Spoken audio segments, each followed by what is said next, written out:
someone came up and told you that you could be a professional gamer, those two words were never put together till very recently. My name is Abhish Matthew. I'm a gaming enthusiast. I've seen the gaming industry grow, and as a fan of gaming, I am so excited to meet one of the OGs on today's Dell Futurist LevelUp mentor sessions. I'm talking about none other than the incredible Ankit Pant, who you might know as Venom.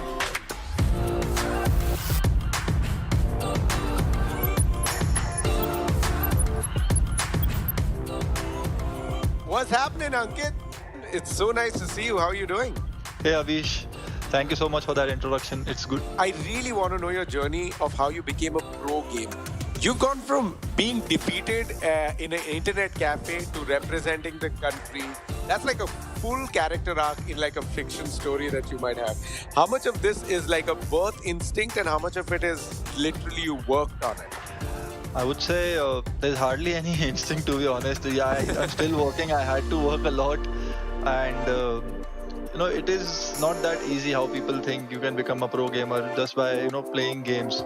I also thought the same when I started playing in that cafe, and every guy who used to come there started defeating me, and then I was like, I'm not good. Then slowly, I became the best player in that cafe. People started noticing me, and I was like, okay, I have arrived. But as soon as I started playing national level tournaments, semi-professional level tournaments, again I was thrashed. My team was thrashed. We used to lose very badly, and then again it made me think, I think there's still a long way to go. Ankit, as a professional gamer, how important is it to be professional at only one game? Can you say about be a professional gamer at CSGO, but also maybe Dota? It is very, very, very difficult. You can imagine me playing 10 to 12 hours and then expecting to, give that much time to a game, because it's not like you are connecting your mouse, keyboard and just going there guns blazing. All these strategies, all these timings, all these things have, taken a lot of my years to understand. If you talk about CSGO and Dota 2, completely a big no. And but if you talk about FPS with FPS, I am trying that actually. I have started playing another FPS game, which is Valorant. The shooting seems to be a little easier, but again, the utilities, the map timings are going to take a lot of time for me to understand these things.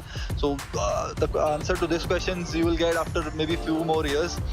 But right now, all I can say is it's difficult, and I'm still figuring it out.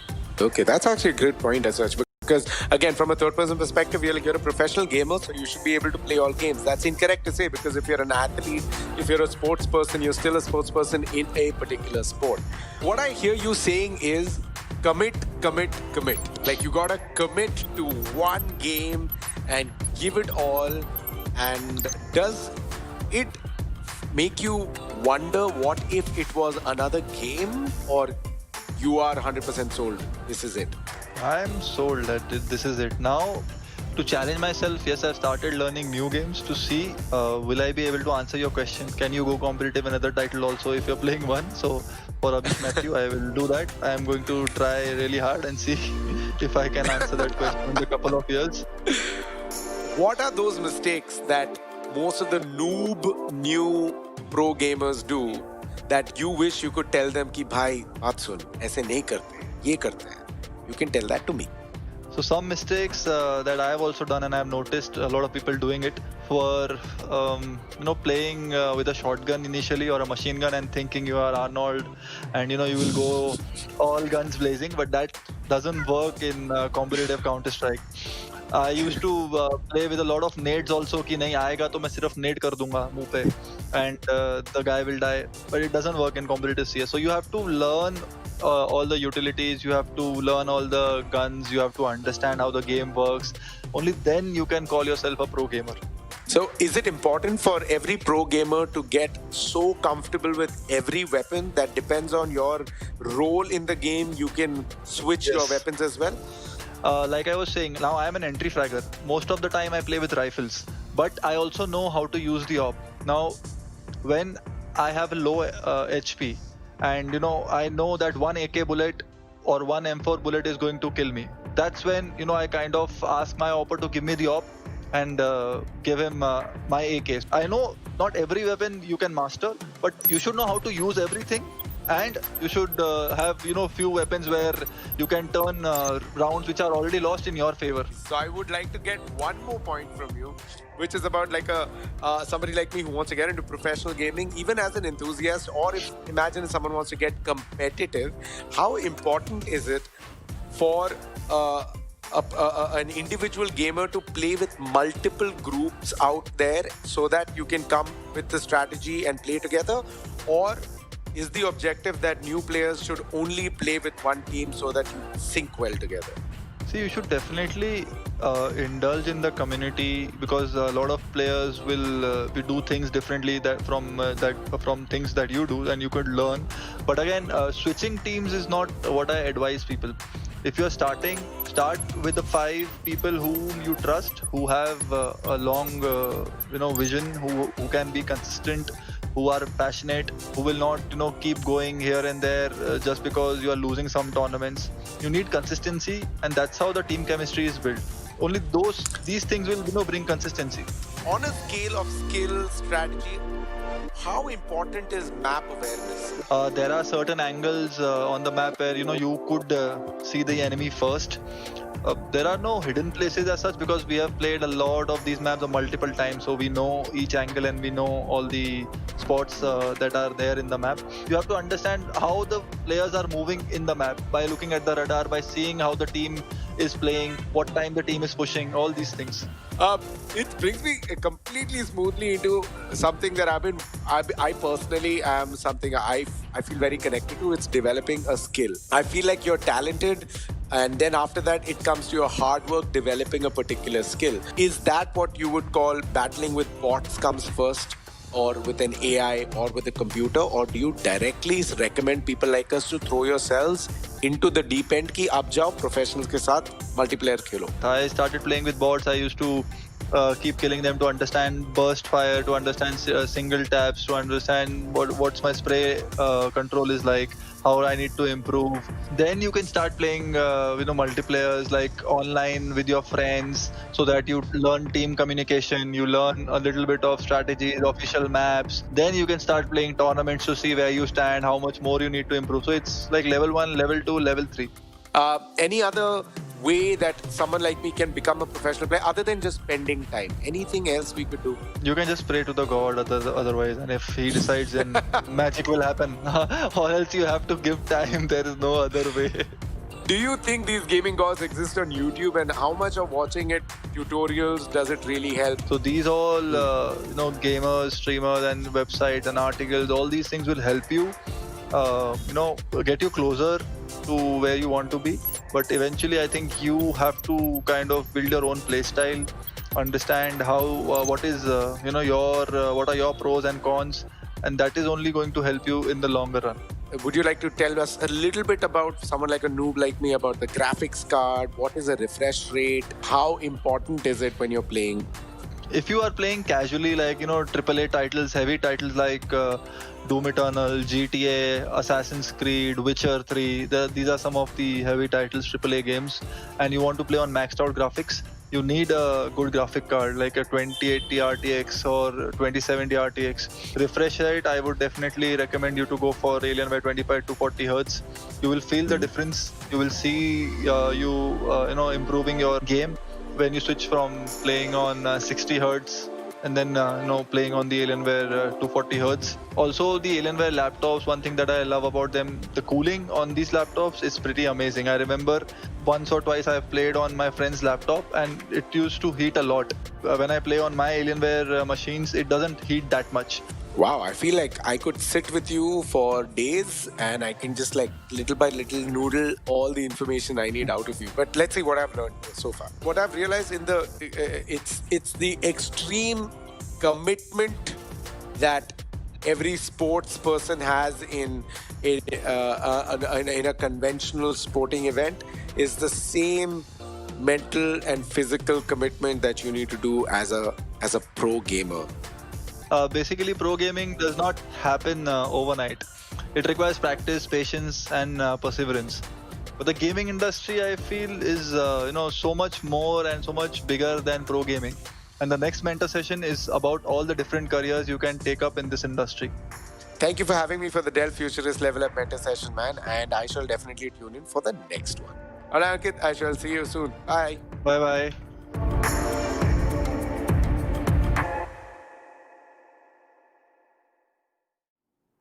What's up, everyone? Welcome to Dell Futurist presents Alienware LevelUp Challenge. We have an amazing show match here for you today. But before we get to it, I'm Shazia. Joining me is OG, the low-rest chicken. OG, what's up, man? How are you doing? Well, I'm actually happy today, Shade. Ever since we did see the finals, it's been a while since we had that CS action running in our veins, right? And hey, a Saturday evening, what better way to fill it up with vintage action as we have one of the most historic Indian esports brands in action today, one of the most exciting lineups that the Indian esports community definitely have fallen in love with. Let's see if the Dell Futurist, in fact, can clash horns against what we consider monsters in their own right. Well, we're talking about the one and only Team Brutality. We're back for a show match here, going up against the champions of the Dell Futurist presents Alienware LevelUp Challenge. That is Mighty. Let's talk a little bit about Mighty. That is a squad that had an amazing run throughout the tournament.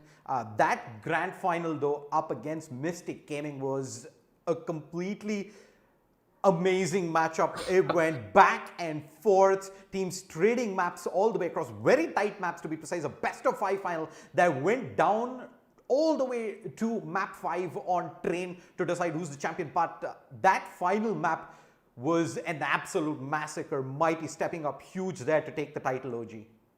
Yeah, and it was quite surprising, right? Considering the run that Mr. Gaming had throughout the entire tournament, they looked headstrong to win this tournament and set themselves up as what we'd consider up-and-coming stars. That Mighty would just in the perfect position to dethrone them. Their semifinals matchup against Force Crew again was a thing of skill. They bested a couple of players that we considered were individually surpassed their level when it comes to the aim department. And hey, it shows that they have game in them.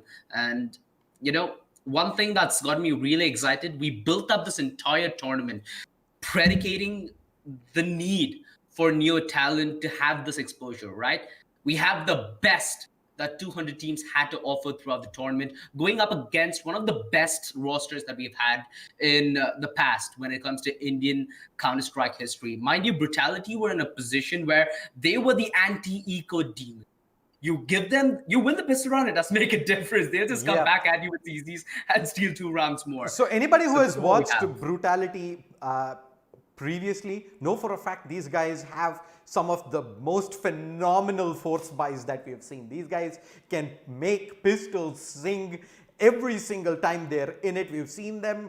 In fact, one of the fond memories I have is where they go for the hero AK. They put, back in the days when A-Star was part of the squad, they used to just put an AK on A-Star, the other 4 players on pistols. Hey man, no problem. They used to even go ahead and save rifles that round. So yeah, it was an amazing team, a team that was built on friends, playing, coming together, sticking together for a long time, and they managed to rule Indian esports, at least in the Counter-Strike scene, for a good stretch of a year or 2. Let's see how they're going to be faring up against Mighty here, who seem to be formidable opponents considering their run throughout the Dell Futurist Alienware LevelUp Challenge, OG. I feel like this is going to be one... How can I say this? This might be a very heated affair, Shade. We've come to expect that underdogs are not to be counted out just as quickly. This tournament has proven that regardless what names are on the server, it could be anybody's day, right? And we're at a point in Counter-Strike where it's about who has the better day. We've seen that the skill difference is almost minimalistic, if not non-existent. Let's see who has, let's say, a better evening today. It's a Saturday evening, and I bet both these teams are looking forward to a good weekend. It's going to be Inferno, India's El Clasico, with India's El Clasico Team Brutality starting off on the CT side. This roster, one packed with firepower.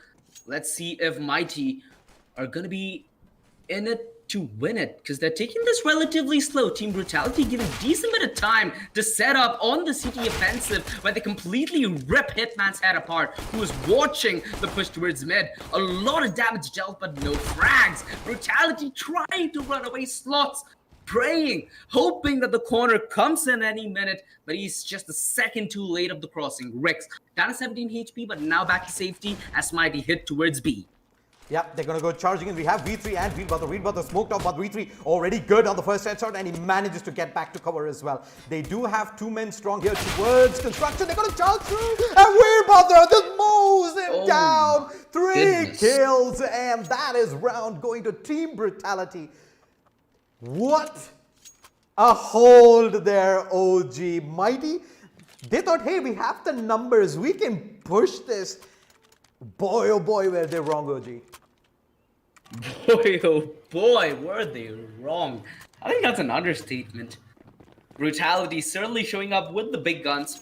You know, earlier into this year, I remember Ankit talking about how he's gonna try and revitalize Brutality when it comes to Counter-Strike itself. That's why they went and picked up Veerbhadra and Slots, who were, if I'm not mistaken, in Team Iati before, with several good tournament standings back in 2018 and 2019. Now they get a chance at it, trying to go in with as much older talent as they can. Because let's face it, Veerbhadra and Slots are as old as you can say Team Brutality is, right? They've been there from since the start. Let's see if they're here to see through the finish. We talk about them being anti-eco gods, and it works on both sides of the aisles, where they can work phenomenally with pistols. They are on par when it comes to working against them. Extending that range and a clean mow down gives them a lot more economy to exploit. Indeed, man. 2-0. Pretty easy mow down here. In the anti-eco round. That's going to be the guns out for Mighty though.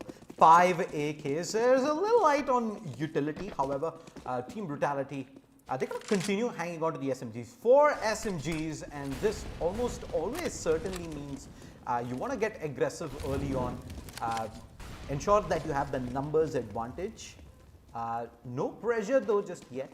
They did have 3 players towards Banana, expecting an early aggression, but no interest shown whatsoever from Mighty. They decide to stick all the way at the back. Slots. It's going to see Dastan, and that should force him to drop the nade and back. Ooh, a little bit of a whiff on the nade, but no harm, no done, no foul. Well, Brutality have not dropped a single body as of yet, but Mighty, they're trying to keep Brutality humble. They're not allowing any free air for the CD side, which is good, because look at how split the defense is, right? You have Rix, who's constantly stuck towards Speedway. He's trying to be in a position where, regardless which side is hit, he's going to be faster to rotate, but he's not going to be there as soon as it is. So it's going to be how Mighty play around with this rotation that Brutality are trying to commit to. It's gonna be the solo hold towards side from Veerbhadra, and he only has a UMP. Hitman quick to shred him down. Rix, he's quick to the response though. Mighty, this is quite the crazy maneuver. This is really smart. They're making sure the rotation can't compensate for the fact that there is a man defending towards the back of the side. The position completely nullified, and Mighty showing us how powerful the underdog card can be. Almost a clean round as V3 cleans up Hank, but the entirety of Brutality goes sinking. Mighty get their first round, and they do it in style. Yeah, first round on the board here for Mighty. A pretty much straightforward B hit, the smoke towards construction. Isolates the player on site. They win the duel out with no collateral whatsoever. And yeah, there was Rix there. He had to get at least 1 kill to allow Brutality a shot at getting that retake going. Not to be the case. 2-1, and Brutality this time will have the rifles coming in, but it's their turn to try and make do with bare minimum utility. A few smokes and flashbangs only to work with. Apartments. Early challenge in Hitman and Dastan. They were waiting there with the tag team. Brutality, luckily, they managed to get the information with not losing any players here. Mighty split 2 and 2 for now. They're just going to continue playing their default to try and see if they can work any picks here, OG.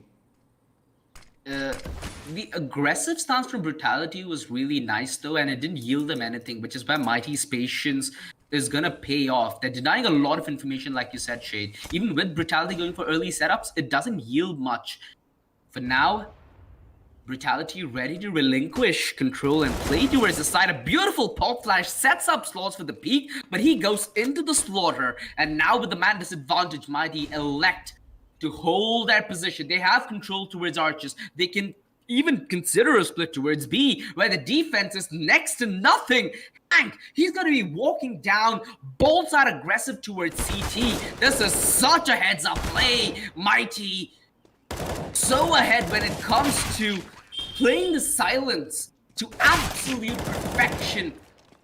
You could almost sense the flute that comes in Clint Eastwood that goes like as soon as he peaks Veerbhadra, because let me tell you something, silence in CSGO is really getting on your nerve. That is something that you really cannot allow to happen. Perfect read on the play there. They don't overcome it towards the A side despite getting the peck offs. They force the rotation of the CTs playing in B, in fact all the way back towards spawn, and yeah, an easy take off the B side. Brutality. Unfortunately here, opts saves the rifle onto B3, considering how their money is going to be for this round. I think that's going to be pretty much the only rifle they bring into play.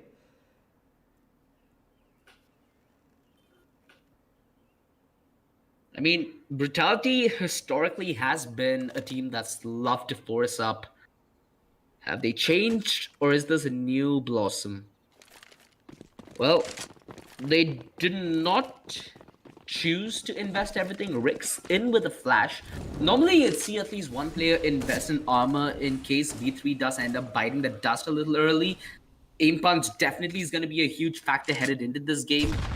And Mighty, they're delivering, right? So far, I'm really happy with the performance they've shown us early. Team Brutality, by no means is this going to be a breeze for them. They have to work for the show game, and boy, Mighty, they have a lot in store to show us today. It is a Slow first pace step towards B here. They've just left Veerbhadra alone at A, and unfortunately, he's going to be swarmed by T's. He only has the P to 50 in hand. What can he do? He pops out. He did get a good look though onto Hank, I believe, who was able to get the kill with no collaterals. And that should be the round done and dusted here. Maybe a few exits being attempted by Brutality, considering they only have the one AK to lose.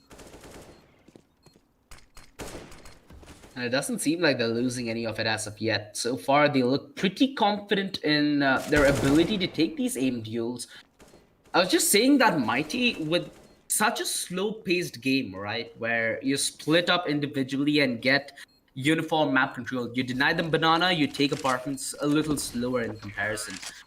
This game style is a perfect counter to a team like Brutality, where they might want to get a little up close and personal, take some of these aim deals. By denying that, you're making sure that Brutality have to have utility to play passive, which only works if you do not go for control. So Mighty, a completely contrasting game style to Brutality CT side, is now in full power. The only problem I see here, Shade, is if Brutality keep giving away rounds like this, and especially in the fashion Mighty win it, their economy is going to keep them rich for days. It's going to be a lot of time from since Brutality have been looking like this, and I hope that it doesn't stay the same. Yep, 3-2, 3 consecutive rounds now for the T's. A lot of apartment presence here for Team Brutality. They're coming in with the numbers, but this seems to be the case with Mighty as well.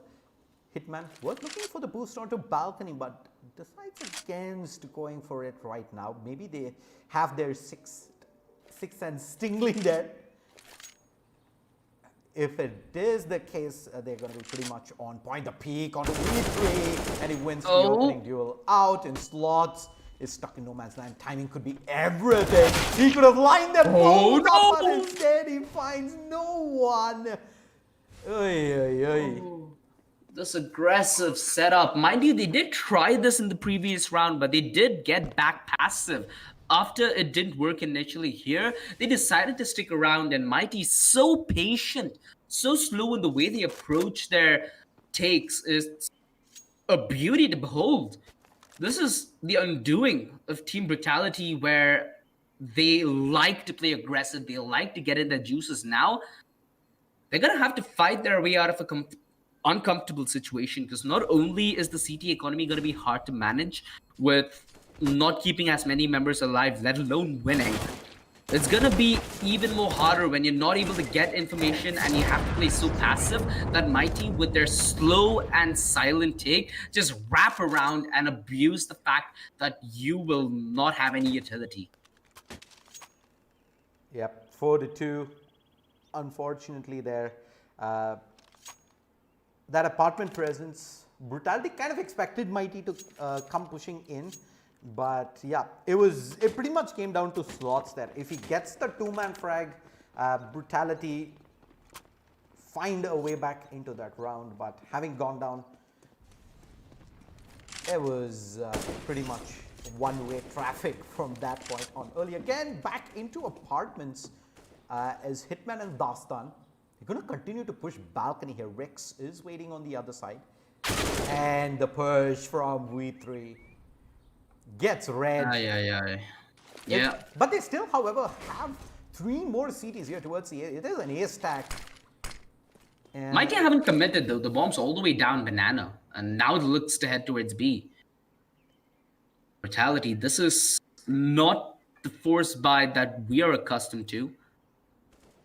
Mighty, it seems like they've done a good bit of homework. I love the positioning here from Hitman. He's being a constant threat. Team Brutality's defense, it's overwhelmed at this point, right? There's so much information going on that they're not able to move decisively. You can see that Mighty in almost every round are successfully managing to outmaneuver Brutality and simply catch them out of position at the worst possible time, at the last possible time. Now, with this change-up, they end up walking towards the stack, but again, due to the rotations, Brutality are simply not ready. Mighty, my how the Mighty have fallen. oh, they read this perfectly again. Venom did move back towards CT to provide backup at A, but it is the B side. And might have had a small opportunity there to get the C4 down. But yeah, that moment has passed by. He gets spotted in as well. Rotations are coming in. Venom though, beautiful frag onto Dastan. Makes it a lot more doable, but Slots, his HP is dwindling down to 8 HP only. Venom's gonna continue have to frag, and he's got another. It's down to Cracker coming in through CT. He's being spotted out. Slots, he manages to win that duel. What a retake for Brutality. 3-4. They make it happen despite the numbers disadvantage there, OG. Yep, they do end up making it work. Finally, Brutality breaking this dry patch in the first half. But you really need to try and string together rounds now. They've gone to this double op setup. Their economy, again, dwindling and on the verge of collapse. It is Rix and Veerbhadra who are manning the double op setup. So, oh, I love this. Still, Rix this on duo. the AWP was something you had to be absolutely scared of. This man's an absolute monster with the big green, and he gets maybe a small peek there. The pre-fire almost catches the T pushing in. They have gone for early apartment controls again. Slots this time. Not looking for the challenge. He spots the leg out. Decent bit of damage done on the Hitman. And it's going to fall all the way back towards Arch into a more defensive angle there, OG. Yep, it's still a really good angle though for Rix because he's supported, right? You have V3 towards Pit on the cover duty and Slots, making sure that there's no wraparound. A lot of this double op setup is going to be on Rix. This element of surprise better catch Mighty off guard. He's given away a little bit of an audio cue. should be a little bit of information going the way of Mighty, but he's been so volatile in his movement that it's too unpredictable. Oh no! The double scope, it comes around to punish him, and ST with the opener Venom. Really good rifler in his own right, but he's only able to stand up for one. Slots luckily does buy the aggro and get a kill, evening this to a 3 versus 3. But it's still him, down at 8 HP. Veerbhadra all alone. Towards the B side, Slots. He gives up the game. He's gotten enough bait though. Is this gonna be enough? Has Slots secured this for V3? Because at some point, Mighty might overlook and might overstrap. And that's where V3 chooses to tread all alone towards the pit. He could only get one though. Cracker with an absolutely phenomenal shot down to this to 1 versus 2. And it's all going to be on a Veerbhadra. The iconic Opper who hasn't had his chance to shine. But now he burns bright. And Hank gets torched alive. Cracker needs the triple to secure the round. Veerbhadra tries to go massive, but he gets sent home packing. Cracker demolishing any hopes for the Brutals in the first half and not allowing them to string rounds. 5-3 is money pretty much only on Slots this time around, so it does look like it's going to be an eco for the CTs. AWP continuing to stay in the hands of Cracker. This is a big round there. Brutality forced into that retake situation there at the end.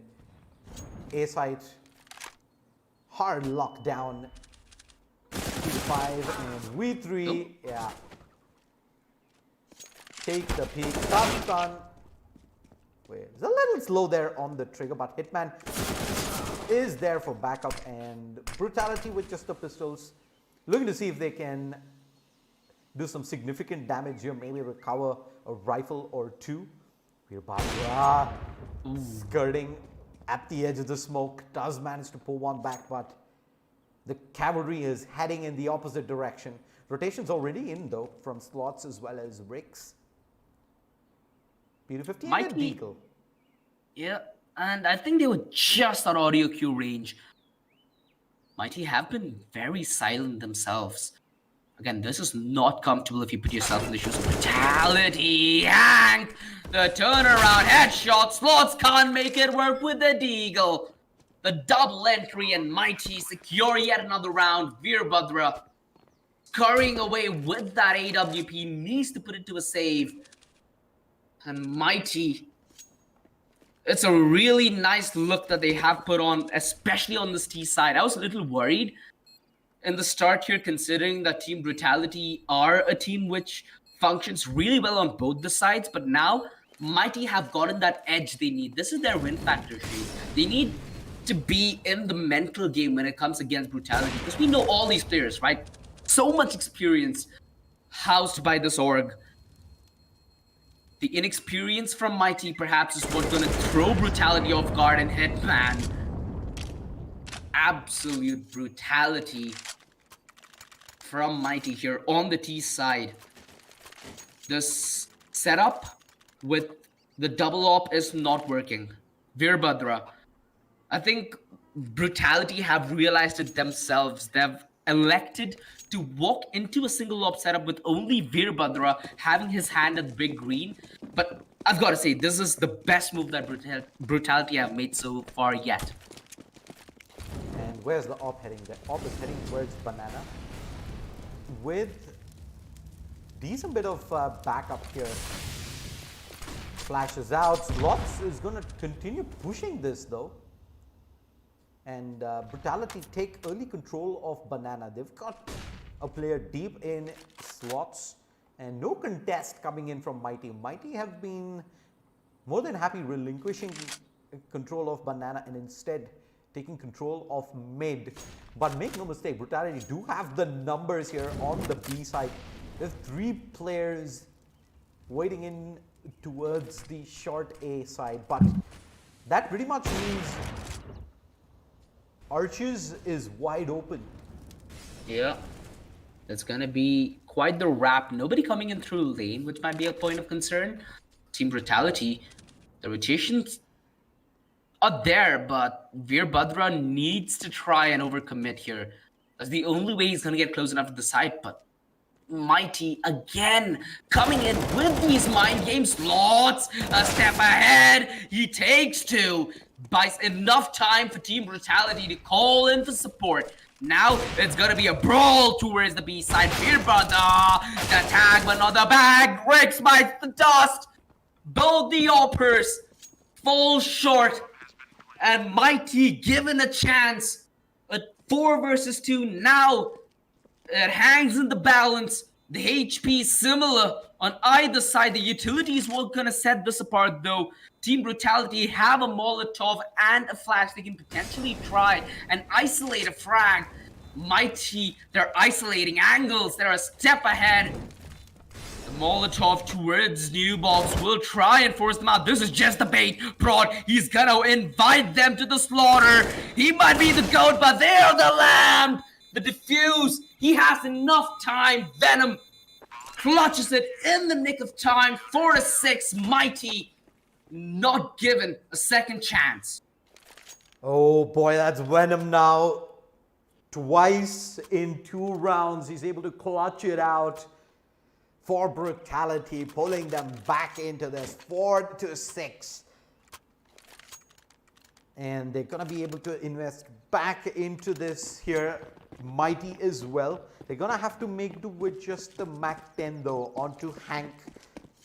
Let's see if we see anything fast here. We haven't seen too much of that from Mighty. They've been more than happy sitting back looking for the pickoffs and try and move the CT defense around the server. And looks like it's going to continue to be the case here despite the slight weapon disadvantage here for the T's. Early control back towards apartments. No presence in this area for Brutality just yet. The closest being V3, who's looking at balcony. Rick's up at mid. C4 slowly starts to make its way towards Banana here. I think they're going to look to commit all the utility towards B here, or Mighty. Venom.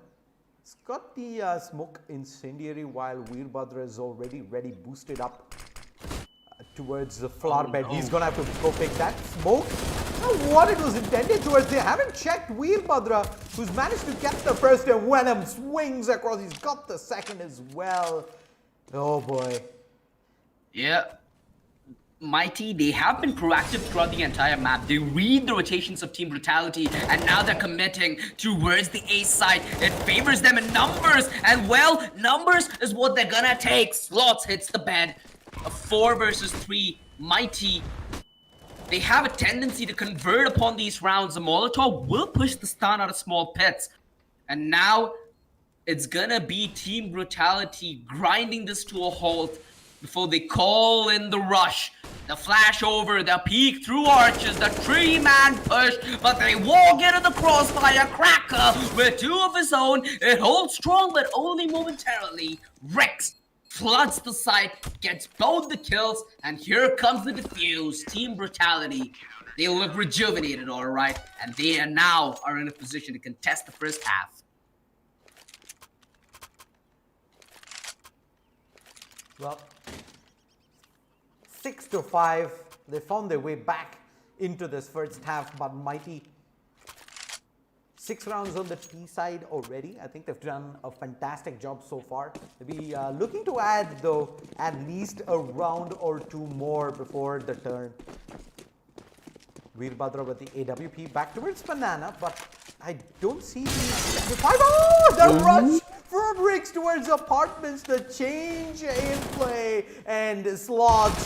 The jump across will eventually catch him off guard, but they're not ready for Venom to have rotated in so fast. Crackers alone. He manages to upgrade himself towards 2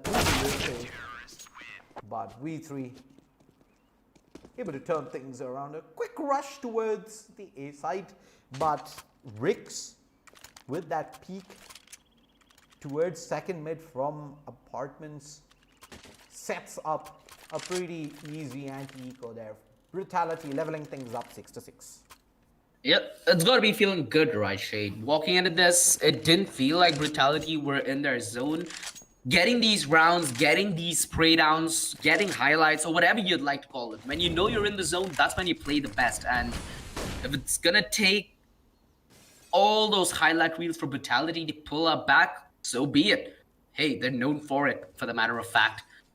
Mighty, have they awoken the beast that they cannot fend off against is the question. Because once Rix comes online, we have players like Veerbhadra, we have players like Slots, mind you, who mechanically are really precise. You can't take even an inch away from them in any aim duel that you throw their way. Mighty, they've had a good showing here on the T side. It's gone a little dull, but it's only going to be tested harder and harder as they do progress into the depths of this matchup. Veerbhadra yet again finding the opener on Prod, which will open up the B side for business. Team Brutality are comfortable to play outside the market zone. Rix through the smoke finds the kill. Veerbhadra chiming in from construction. It's a church and he's ringing bells. The Stan left all by himself. A 1 versus 3 Brutality taking back control in the most brutal of fashions.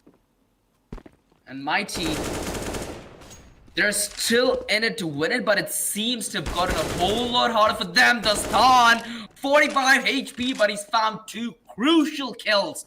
Slots, he's in a position to strike. The time being so dead low, thought he might pull off the fake, and he did! The Stan gets off the bomb, and Slots drops it right back on him. Boom goes the dynamite. 7-6, Team Brutality. They throw bodies right back at Mighty, and now Mighty, their bank has gone down at the streets. They are done for. Brutality not only take the lead, but now are in a commanding position to end the half. In the half, in the lead here, 7-6, as they pile in with the numbers towards the B side nice and early. Are able to catch Mighty off guard. We're going for a fast play themselves. We haven't seen them do much of this. And Slots only manages to find the one. Hey, what? He killed himself because of the molly. Hey, it happened. It happens. Yeah, I mean, yeah, we all have these days, Shade. At this point, I'd say just call the time out, listen to your favorite song, because that's what I'd do. What did you do in a situation like that, though? I'm intrigued, because I've never seen you die in such a fashion. How would your knee-jerk reaction be? I'd be screaming save, because Brutality don't have the money for the next round. But having found the early frag, bring it down to a 2v2. I think you maybe attempt this. No hits, however, though, so time is ticking. They have to make a decision right now. They haven't spotted the player towards Graveyard, and despite getting the kill, they Prod waiting in at balcony. That's the rifles down, and Brutality won't have money in the bank here for the last round of the first half. This is quite the tricky situation Brutality have played themselves in. But you gotta be honest, Brutality, they play their best game from the backseat. They know that once it comes down to the Deagles, that's where their A game lies. Let's see if they're able to pull it out now. I mean, it's already a decent half. 7 rounds on either side's good enough. It's all about who gets a little extra. And hey, who doesn't like ice in the top of their cake? Hitman and Hank working towards mid, gets the opener on a Rex. Team Brutality have set up really close though. They're expecting a fast play coming in from Mighty on the back of that initial kill, which is simply not the case. The discipline for Mighty is quite exemplary. Again, playing against a team with so much experience, you never want to give as much of an inch when you know they can take a mile. And I guess they've dealt with these mini guns the best way they could have. They spot Slots towards A and they book that ticket towards B. Hank gets the final kill, 8-7. I did not expect though that Mighty are gonna end the first half with the round lead. I thought it's gonna be Brutality, in fact, taking this to a 9-6, not only during that 14th round, but even before the game. I assume that this is Brutality's comfort game, Mighty. Making it quite the itchy affair, aren't they, Shay? They are. 8 rounds on the T side is no joke. They're gonna be the favorites going into the second half, but we've seen Brutality previously. They are known for their T side. They're known for going for these unconventional plays. A B hit right off the bat, an early push through a hit, man. Oh, no. This gets mowed down on the way in. And is smoked off, but broad. Sweet headshot. Can find Veerbhadra though. He's got a decent look into this. Venom is getting pushed in towards CT. He's completely surrounded, but he's still continuing to make this happen. How many more can he find? How is he still alive? He's brought so much distraction. The C4 is already on the other side, and only now do they realize, hey, we need to back away. It's just Venom here. And Rix has managed to make this happen. They toy with Mighty right there. The mind games on point. Debated. Debates the entire CT squad there at the B side. It's just the one man. Ooh, Veerbhadra, hello? Bruh. I mean, I'll be quite honest with you there. Mighty, I'm not really sure what happened this round. Brutality with a quick rush towards B cool. That initial entry was traded off and they had the advantage for just a little bit of time. But like you said, that debate, it was massive. Venom, not only was he as much of a problem for Mighty that they couldn't kill him, they ended up shooting each other at CT, trying to take him down and failing in that attempt. Boy, Brutality with... You say they were known for their T-side shade? I guess you were right on your money with that one. Well, let's see if they can continue their run here and take the show match. It is even Stevens. Only pistols onto Mighty, and I do expect a quick rush here by the looks of things towards apartments. Come in with the numbers, V3. This is probably the one that Brutality would not mind giving away. Yeah. The Mac-10. Not really looking to go on the push though. They're more than happy sitting back. 5 CTs towards A. The B side is absolutely empty, but they've not made any moves just yet. Brutality.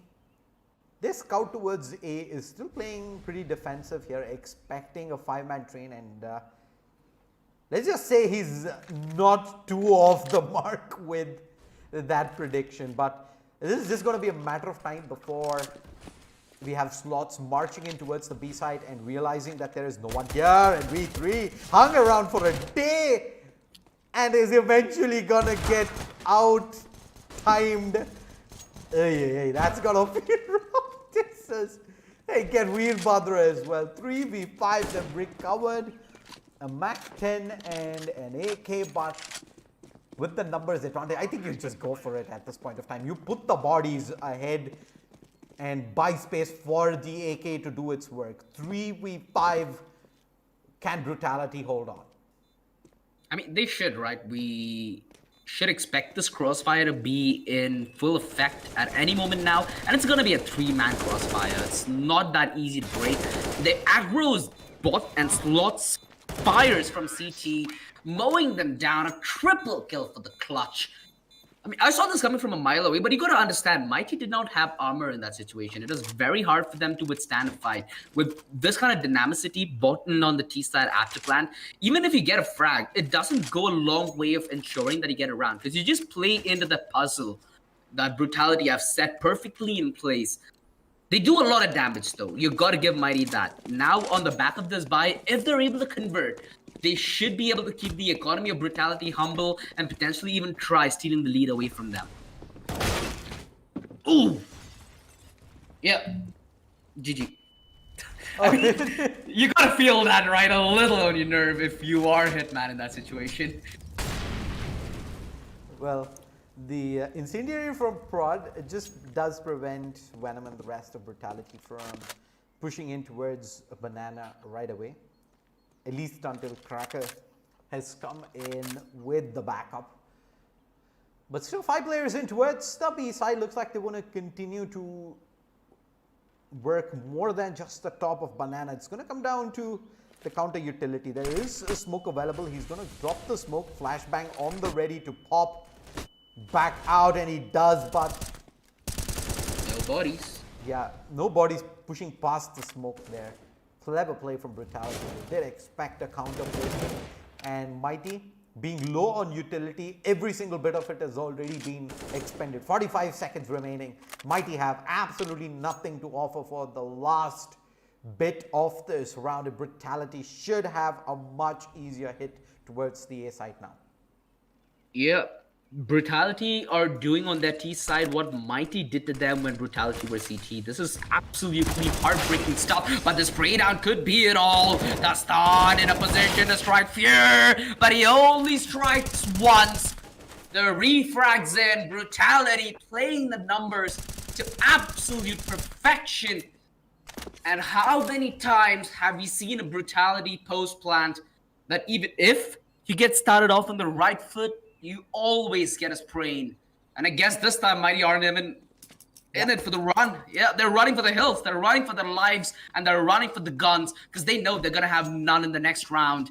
Brutality, this is the moment they come alive, the most crucial part of the game. This is when you start to choke your enemy out, because at the end of the day, this is where experience is gonna pay off. Mighty, they've gotten a lot of experience in the tournament. They've bested teams like Mystic. Even when things look dark, they prevailed. They need to replicate the magic they had in that grand finals here against Brutality today if they're having even hopes of having similar results, or else it's going to be a grim day as Brutality look to be in their juices for this show match today ahead of us. This is beautiful.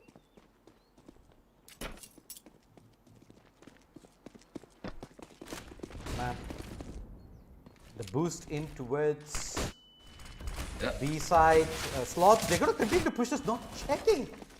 Flower bed. It was a mistake that Mighty themselves did the last time, and it did cost them pretty dearly. I think Badra was able to clutch that round out along with the Venom. Now retake time. 5v4 Prod. It's taking a little bit of damage. They're waiting out for the smokes to dissipate out before they make their move. Riggs surprisingly Nice stuff. moves out into the open here. Oh no. Almost buying the face for the rest of his teammates. Just is going to continue to get the work down. Venom stands strong, and it's down to V3. Can he find the play through the smoke? The diffuse still coming through, and he just about gets it in. The wall bang through the coffin to make it happen, and Brutality hold on to deal life. 11-8. Mighty. Oh no. You've got to be feeling a little gutted, right? Like I said, even if you get that retake started off on the right foot, the volatile nature of Brutality keeps them alive in the storm of chaos that they put themselves in. Mighty, they almost looked like they had it. If I'm not mistaken, it was a 5 versus 3 at one point. The double setup towards Dark absolutely shredded them, with V3 coming up massive, playing that smoke to absolute perfection from Banana. There's just so many factors in play that propel Brutality sail ahead. For now, it keeps them ahead in the race. Mighty, though, still offering a fight. They are beaten and bruised, but they are beating in return. Brutality, how do they choose to respond? A man down, the hero, in fact, of the previous round, turns out to be the martyr in this. V3 ends up going down early, which means Brutality now have to play with a man disadvantage. Mind you, for the majority of Brutality's T side, it was Mighty who have been on the man disadvantage. Now the tables have turned. Will anything turn alongside it?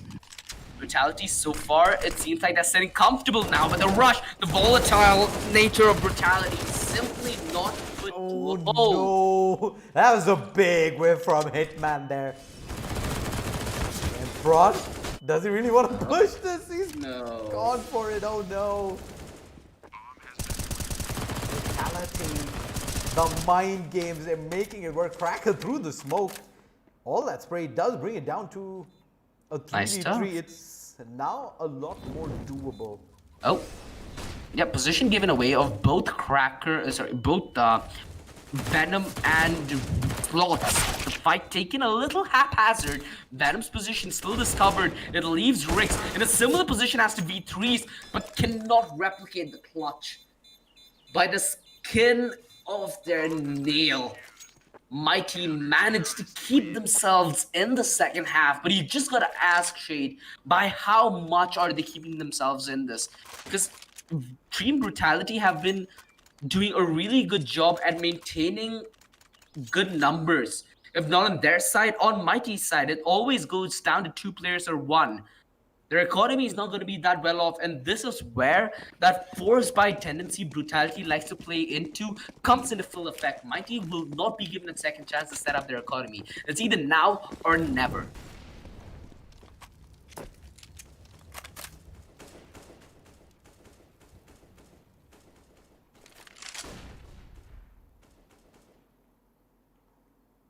It looks like 3 CTs towards B here. Expecting the numbers again for a push towards short A, and there is 3 Ts in fact ready to burst out of apartments here. If they do, there is a surprise waiting for them on the other side. 3-man defense. Rix. It's gonna come down to Brutality having to take some nutty shots here on the entry, else it's gonna be a pretty easy mow down for Mighty. Looks like they come it in with Venom. That's the C4 going in first, and Hank gets one. They do evenly trade out, but the peak sees the C4 go down, and Cracker manages to hold on. He's played it to perfection. Rocks with the wide peak, not gonna be able to win the fight there, and it's all down to he goes down. Mighty reached double digits, 10-11.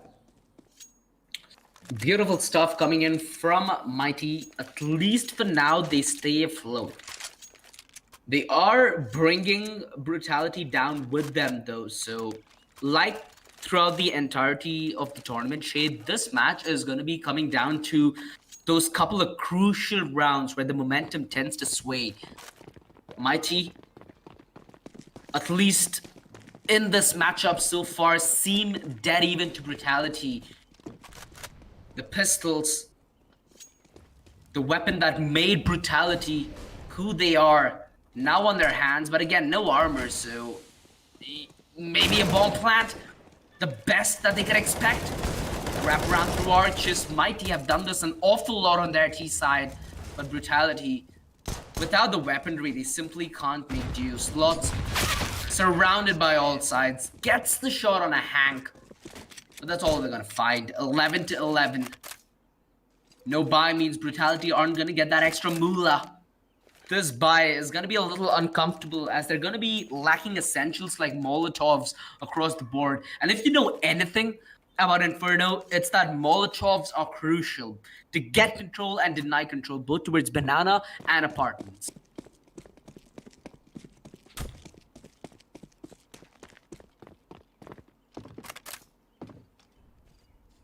Mighty, on the other hand, are gonna have a plentiful buy. Ooh, the jump spot. Prod spots him out. The flash, not there for the peek, and Slot's gonna get on the punish instantaneously. Cracker finds the refrag. Brutality, a step behind, but just that, they can run away with this round without you even knowing it. V3 incognito style, sneaking up apartments and the stun caught off guard. The entry's there, the distractions bought. Brutality have meant towards both the sides of the map, and now coming in with a crucial decision as to where they have to commit. Do they go towards A? Is this gonna be a fake? Veerbhadra has thrown the smoke to try and play contact towards pit. But the Molotov is gonna hold V3 at bay. This does allow Arches up for grabs, but V3 is a step ahead. He's gonna take the plight and clear Arches, but only momentarily. They want to play this one together. The bomb on the back of Rex making its way towards B, while V3 and Veerbhadra commit the split towards Arches. Or are they just trying to keep the defense humble? They're falling back. It's the conservative route. It's a 1 versus 3. It's all gonna be on the hands of Hitman. A smoke, a flash, an M4, and a dream to try and propel Mighty ahead. The Armageddon headed his way. The distraction ball through the smoke. Cracker, he actually lands the cracker of a shot. V3 blind as a bat. Hitman is a tangle of doom. And Rix goes home packing 12-11. Mighty. A beautiful hold from Hitman. And support from Cracker delivered on a silver platter. What a play. Brutality. Maybe it's the luck that's running out in that gas can. Well, Hitman there, stellar hold on the B side. The flashbang time to perfection allows him to peak for that second duel without getting traded, and the numbers turn up in the nick of time, allowing him to win the third duel out as well. 12-11, Mighty take the lead, and it is numbers going in towards the B side. They get mowed down. Dastan, 2-man, and it's all down to Rix as well as V3 to try and make this happen. Rix blind as a bat, goes down. Hank cleans up along with Hitman. 13-11, Brutality. They lose the eco round in quick fashion, but this is the all-important one. Guns on the board for the T's. No AWP, 5 AKs. In fact, it's no ups for the CTs either. And I'm okay with that considering how fast these rounds have been played. It certainly is a very iffy affair for Brutality. They certainly are in the realms to come back into this because Mighty haven't gotten that far ahead. With the decent start that Brutality had in the second half, they've amassed themselves enough to invest into this round and still be in a fighting position. But this is what they've been building up for. It's either you get this round or you play against possible map and match point. And I say possible just due to the fact that Brutality have a pretty good rep when it comes to the pistols.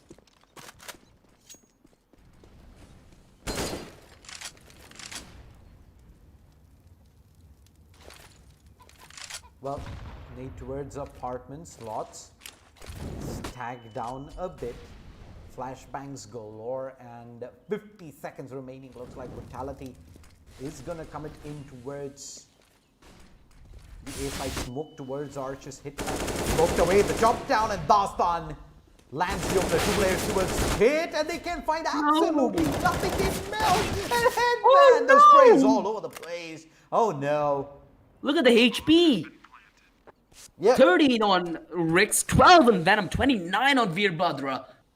And it seems like they've called it quits.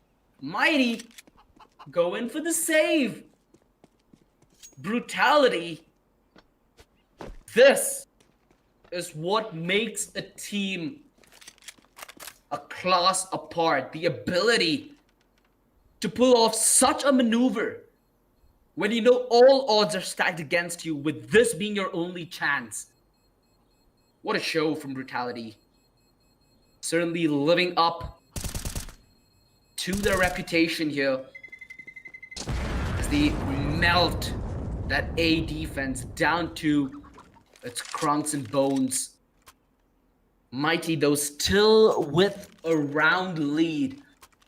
And is this the round that might end up punishing them, because they're reinvesting their economy that they've been building up for a significant portion of the half is now depleted, and Team Brutality are in a position where now they strike the irons damn hot.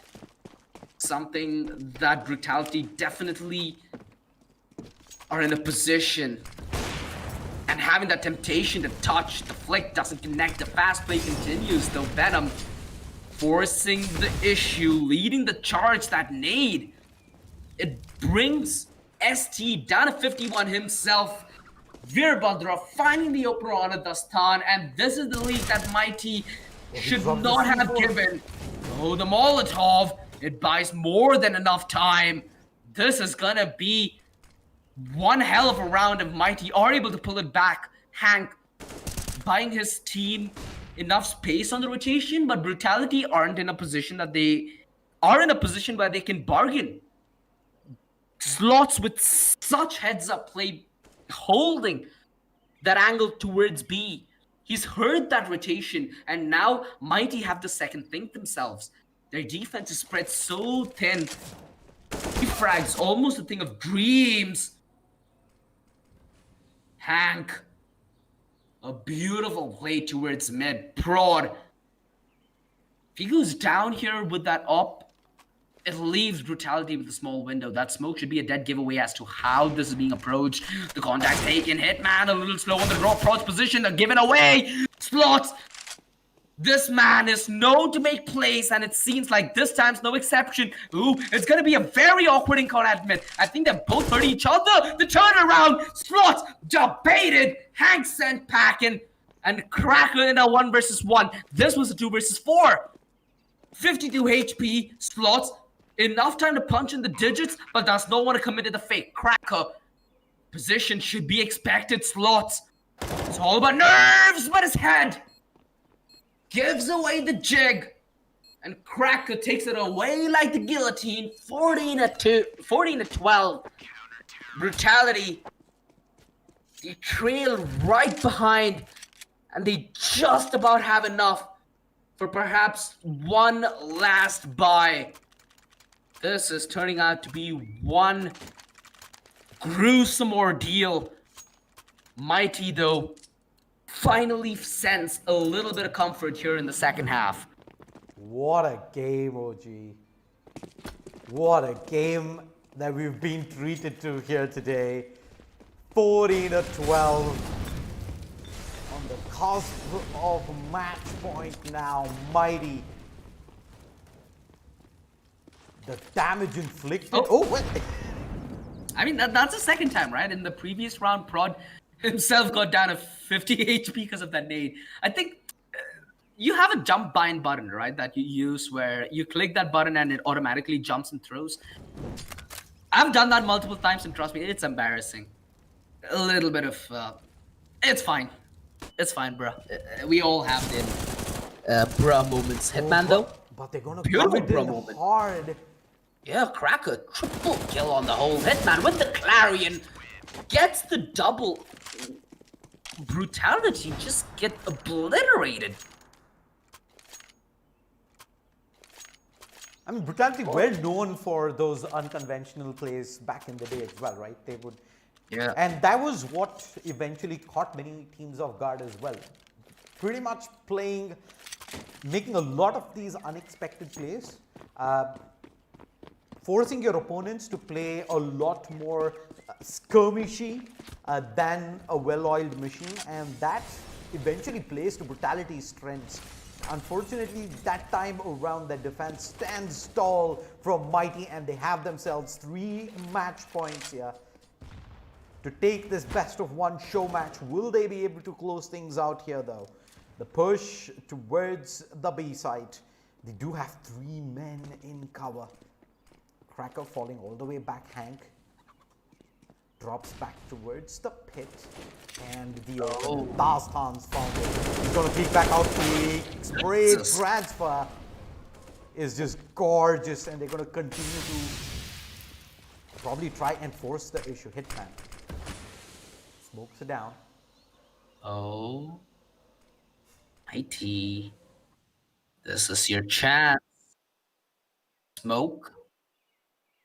Hitman's right ahead of them.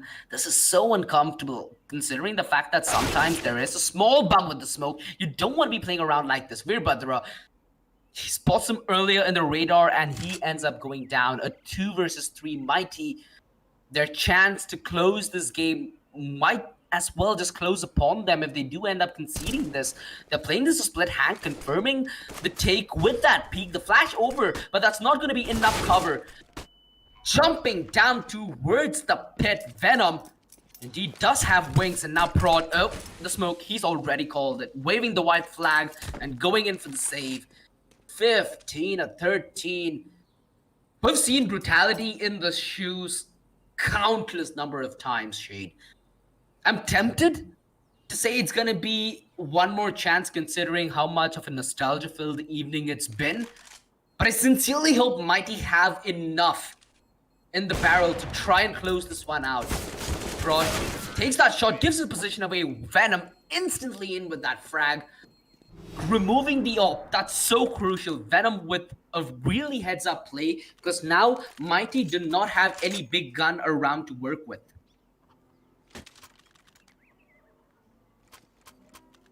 Well, I don't believe they're gonna have rifles either this round. It's gonna be a hard eco.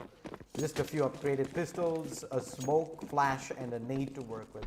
Brutality should be able to get themselves into the final round of regulation time here without breaking too much of a sweat. It is an ace stack coming through from Mighty. Let's see if Brutality are going to be able to read into this. Venom, the lone player towards the B side. He's going to drop. Up. Yeah, he's given Yep. up. He dropped an early utility, and it has done nothing to actually force Mighty out of In this. fact, they're more committed. They read into that smoke as if it's a fake. And with this up close and personal defense, the pistol is known to shred you down to pieces. The little close range, though, holds the line, and it's a 2 versus 2 still. Hitman with the 5-7, cracking one on the back lines, making this doable. The AK retrieved, and mind you, Shade, there is a diffuse kit on Hitman. This is more than just doable. This is a little scary for Brutality Dastan, though.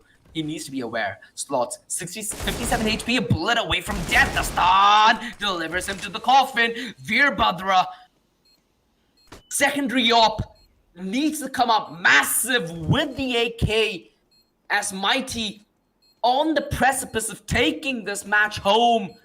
Brutality, the favorites, now against it. Veerbhadra needs the headshot. The stun finds the clutch, finds the kit, and finds the game. Brutality, a really good showing, but Mighty, it feels like their underdog Cinderella story run has just now come to an end. Well, 16-3, Mighty. The Dell Futurist presents Alienware LevelUp Challenge Champions takes the show match. But I must say, man, the Brutality fanboy in me has had an amazing day here today. What a Saturday it's been. I got to see some of the best players I grew up watching as well when I did get into esports a few years back, and it was an absolute nail biter of a match. Wouldn't have expected this to go any other way, but Mighty, they stand tall here today, OG. Yeah, they do, Shade. One thing I'm really happy about today is this entire tournament is predicated about building up talent, right? Building up the new fresh bloods that might rise and shine their names in maybe even international esports, who might stop you from going there if you do face off against legendary players in Indian esports like they did today. The one thing that worries me, though, is with this kind of victory also comes a small sense of achievement, right? We've seen a lot of Indian teams in the past where after maybe 4 months of hard practice, it gets a little loose. But if this team keeps at it with the same tempo, with the same vigor, and with the same form they've delivered to us today, they have quite the bright future ahead, regardless of how stiff it might be in the Indian scene. They certainly have made their voices heard. Yep. Congratulations, Mighty, on taking the win. A huge shout out to Dell Futurist for making this possible.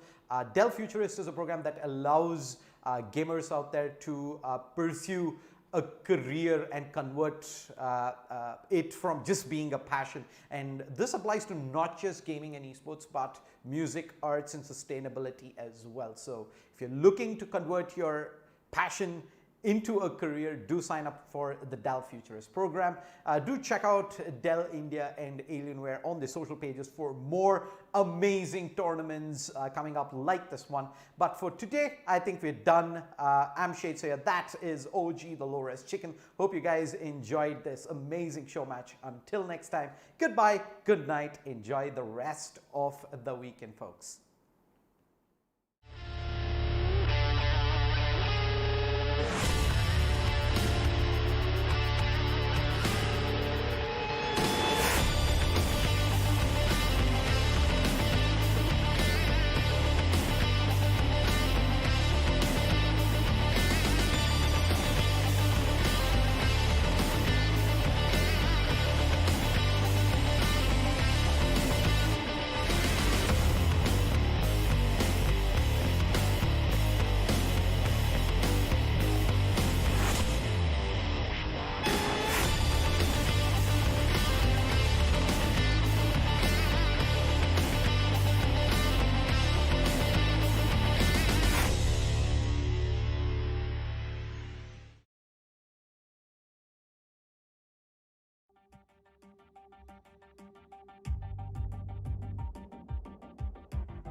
Also known as Venom in the gaming world. This is Mentor Session 2, powered by Dell Futurist.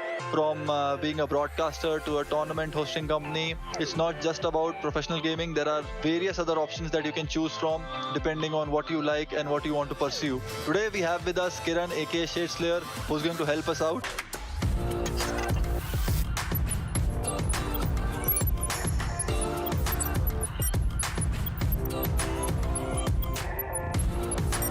Hey Kiran, how are you? Hey Venom, I'm doing good, man.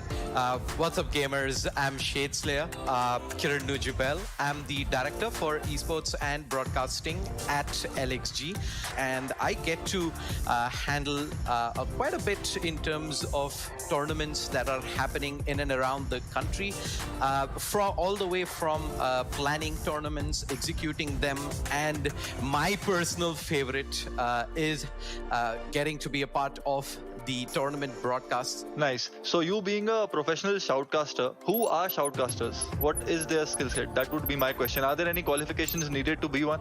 So for viewers out there who wondering what is shoutcasting, it is nothing but esports commentating. Why is it called shoutcasting? I think that is primarily because of the energy that the commentator brings with him. You need the pros coming in with those huge plays, but I'd say only when it is coupled with the shoutcaster's voice does that entire experience reach its pinnacle. You don't really need to be proficient in English alone. There's a lot of opportunities in local languages as well. I cannot stress enough of how in-depth the shoutcaster needs to have an understanding of the game. Primarily because there are going to be a lot of aspects that the pros are going to use to their advantage. A lot of small, tiny little plays, which need not mean a lot straight to the eye, but there'll be a world of thinking that goes behind it. And unless the shoutcaster can catch that and pretty much convey the same to the audience is also not going to catch wind of it. That is great information. I'm sure people who watch this masterclass are going to enjoy the information that you gave on shoutcasters. Now coming to tournament broadcasters. What do broadcasters do? How does one become a broadcaster? Do you have any experience that you can share with us? 100%. So, number of tournaments in India have been growing significantly over the last 3 to 4 years, and especially with the current situation where LAN events are almost impossible. Online events have become the new trend, right? And the only way a viewer, a gamer who's sitting at home gets to experience this is via a tournament broadcast. There are other aspects involved as well. There are designers and, of course, editors who are involved in bringing up certain few scenes, certain few overlays that you see on the streams. There are observers. These are guys who basically handle the camera angles that you get to see. Quick reference would be in CSGO itself. You have the primary observer whose POV is what you are watching. So you basically get to watch the story that he is telling you. And then there is an entire team that handles the online production. I remember this thing. I think last year during Intel ESL 1, which was Dota Mumbai, Dota 2, I went there and I know I got the opportunity of going backstage. And there were so many people with so massive machines, walkie-talkies, handling all the tech aspects, broadcasting it. That's when I realized that it's not a piece of cake. At its absolute bare bones, like you said, you have the game, you have the OBS, you have a mic, you're all set. That is the absolute basic way of doing it. And then on the complete other side of the spectrum, you have your massive LAN event tournament broadcasts, which involve hundreds of people backstage handling that with a lot of hardware that goes in as well. Now coming to tournament hosting companies, like if someone wants to not do tournament broadcasting or shoutcasting, and he just wants to get into a company who hosts tournaments, what do these companies do? This is nothing but an end-to-end execution of the entire tournament. This of course includes quite a few things. Of course, planning initially on what the tournament is going to be about, what is the duration going to be, when are the announcements happening, all that that goes in. I'd say the best way to dive into this is start off as a tournament admin. So being a tournament admin, being at the ground level, gives you an understanding of the working of how to run a tournament. The tournament admin is the one who talks to your customers. So he plays a very pivotal part in the organization process, and of course is the best starting point for someone to learn about all of this. So you keep the admin happy, you keep the customer happy. The admin keeps the customer happy, the tournament hosting organization and everyone in it are happy. Gaming related media, Kiran. How do these services help the gaming industry? Like I've heard about IGN, Water Culture. Gaming media, they report on everything related to gaming and esports. This involves quite a few things. Game reviews for all the casual gamers out there. This is what they rely on before making a game purchase decision. Yeah, these guys very religiously follow all the tournaments. What are the small little plays that have happened in this tournament, and you basically have all that information at your doorstep at any time that you need. I completely agree. As a pro gamer, when I started, we had these Indian media houses like Talk Esports and a couple of them. I think Gaming Central was one, and these guys had published our articles, published about me, had taken my interviews. And back then I knew the market is pretty niche. Our gaming industry is still growing, right? So you have to start somewhere. And at that point of time, I could see the dedication of these media houses. Like they were core into gaming. And I also, used to get my news from these channels as well. Where are the tournaments happening? What are the teams that are being made? Roster shuffles, everything. I used to follow these guys for the information. This is what keeps you connected, basically. Now, coming to the third point, which I have. Can anyone start a YouTube channel and get into media? I believe anyone can start a channel and get into it.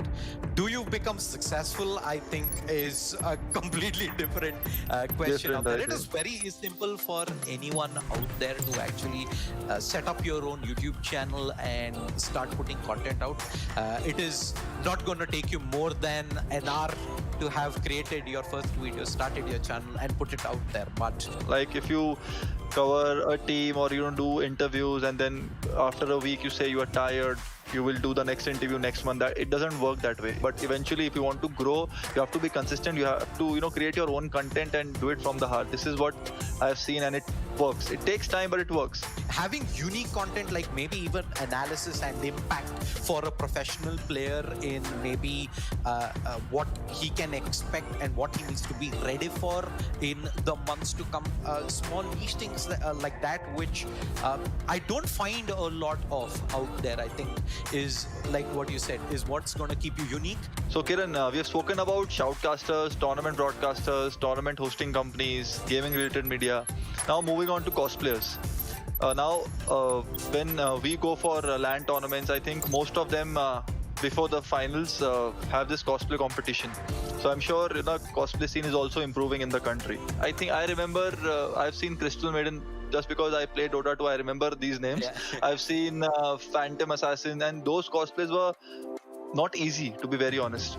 I would say cosplay plays a very big part on attracting the audience to come down to the event in itself. They want to come in, they love these gaming characters, and they want these gaming characters in their PCs coming to life in front of them. And that is the exact experience that cosplayers offer.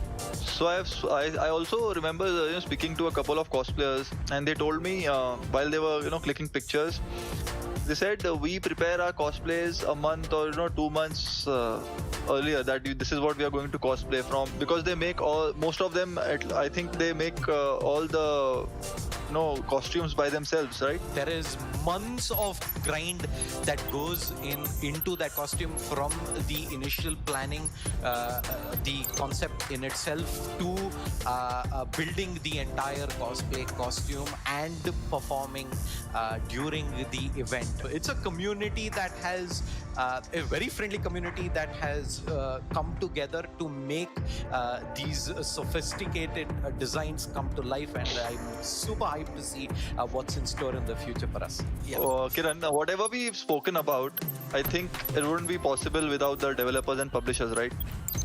Yeah. Now, I want to ask you this. What is the difference between a developer and a publisher? The publisher is one that brings the game to the public.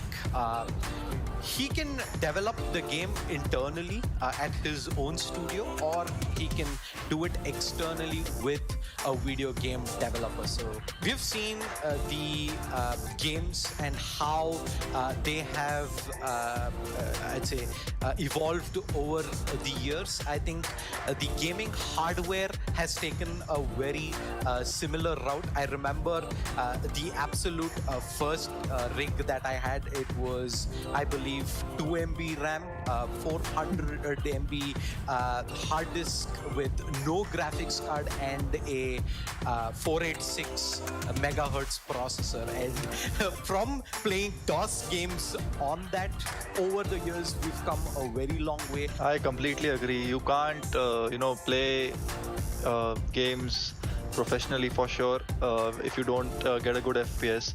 Like I've seen people telling you can become a pro, play no problem, 50 FPS is fine, 40 FPS is fine. It's not fine. I've witnessed it myself, playing college tournaments on 20, 30, 40 FPS, and now playing tournaments, practicing on my Alienware machine. How sophisticated it is today, I think, with a lot of in-depth production that goes into each of these games, whether it is the animators, it is your producers, your level designers, kind of signifies the journey for me of how gaming has evolved over the years. Thank you, Kiran. This was really helpful. Thank you so much, Venom, for having me. Hope all the viewers out there got a little bit of an insight on what goes on in gaming besides just the esports athlete version of it.